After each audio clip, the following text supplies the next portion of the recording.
այն վստահությունը, որ մենք բոլորս ունենք, որ նա հետևողական է լինելու, շարունակելու է չգցել հայ ազգի անունը, պահպանել մեր պատիվը, չի նայելու մեր ժողովրդի աշխատած կոպեկին, մենք վստահ ենք, չէ, հայրենակիցներ ջան, որ դա այդպես է։ Եվ իր գաղափարներով, իր ծրագրերով մենք Հայաստանը դարձնելու ենք գոնե մեր տարածաշրջանում օրինակելի երկիր։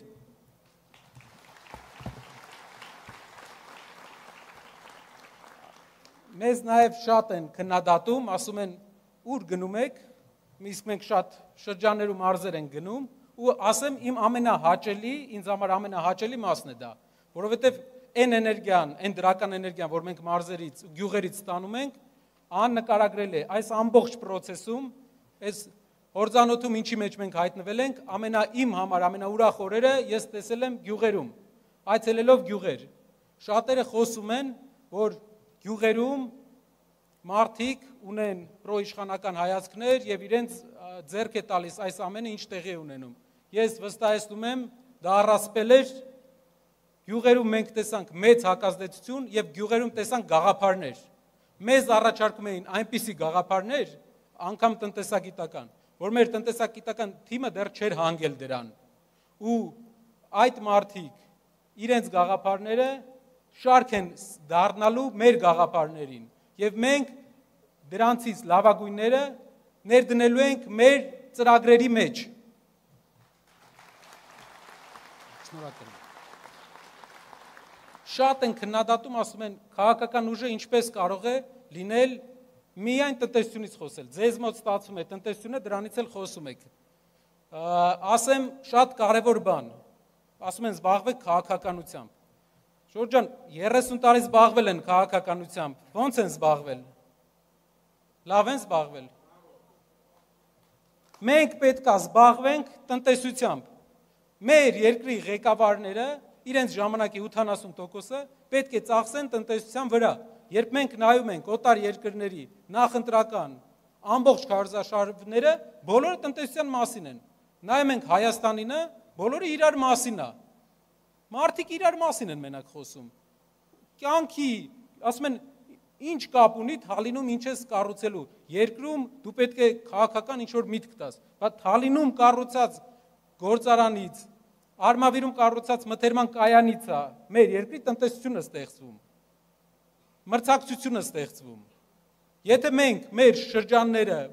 չկարողանանք տնտեսապես կայացնենք, Երևանում նստած իրար հետ բանավիճելով չի, ու մենք շարունակելու ենք տնտեսության մասին խոսել։ Եթե մենք կարողանում ենք գործազրկության հարցը լուծել երկրում, մենք կարողանալու ենք նաև դրանով լուծել կրթության հարցը, որտեղ մարդիկ հնարավորություն են ունենալու ստանալ բարձր աշխատավարձներ, դասախոսները, ուսուցիչները, քանի որ պետության բյուջե ավել գումար է գնալու։ Պետությունը հնարավորություն է ունենալու վճարի, ստեղծի նեղ մասնագիտացված դպրոցներ, կրթահամալիրներ, որ մենք 21-րդ դարում մրցակցային լինենք, որովհետև բոլոր տեղերը նեղ մասնագիտական դպրոցներ են, համալսարաններ են, Հայաստանը դեռ այն հին իներցիայով մենք շարունակում ենք, չենք կարող բյուջե ավելացնենք։ Տնտեսություն է պետք, որ բյուջե ավելացնենք։ Տնտեսություն է պետք, որ բյուջե ավելացնենք առողջապահության մեջ։ Մարդիկ վախենում են գնան հիվանդանոց։ Գյուղերում երբ խոսում եմ, կանայք ասում են տղա ջան, դե չի ցավում, չեմ գնում։